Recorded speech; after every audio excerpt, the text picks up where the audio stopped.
नमस्कार स्वामी परिवार, श्री स्वामी समर्थ, जय शिवराय। तर आज आपण पाहणार आहोत कुलदेवतेची उपासना कशी आणि का करावी। तर आपल्या कुलदेवतेची उपासना म्हणजे काय, तर कुलदैवत हे आपल्या कुलाचे संरक्षण करते आहेत।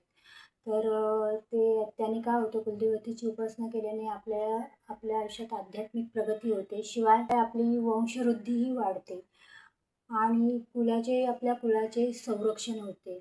म्हणजे जसे आपल्या घरात कोणी आजारी असेल तर आपण कुलदेवतेची पूजा केली, त्यांची ओटी भरली किंवा नामस्मरण जप केलं, त्यांची पूजा सेवा केली तर आपल्या घरात आजारपण किंवा काहीही दोष असतील आपल्या घरात, वास्तुदोष वगैरे, ते कुलदेवतेची उपासना केल्याने निघून जातात।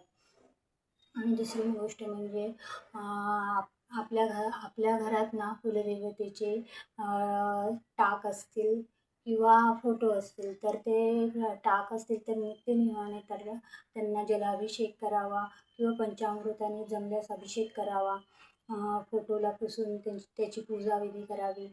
शिवाय दुसरी गोष्ट म्हणजे आपण आपल्या घरात जर कुलदेवतेचे फोटो किंवा टाकही नसतील तर आपण एक सुपारी म्हणून त्यांना पूजू शकतो।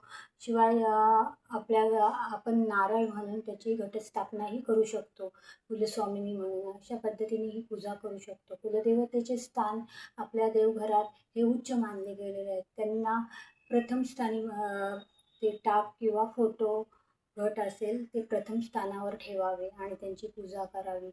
आणि शुभ कार्यात त्यांना स्मरण करावे, जसे का लग्न कार्य असो किंवा घरात पूजा असो, काहीही शुभ कार्य असतील तर आपल्या कुलदेवतेला प्रथम स्मरण करावे।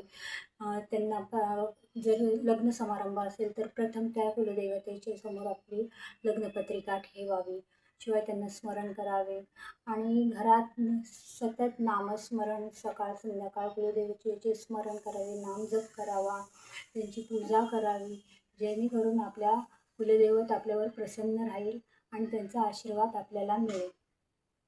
अशा पद्धतीने जर आपण कुलदेवतेची उपासना आणि पूजा केली तर आपल्याला त्याचे शुभ फळ मिळतील। तर आजचा व्हिडिओ तुम्हाला कसा वाटला ते मला कमेंटमध्ये सांगा आणि माझे व्हिडिओ जर तुम्हाला आवडत असतील तर लाईक आणि सबस्क्राईब नक्की करा। धन्यवाद। श्री स्वामी समर्थ, जय शिवराय।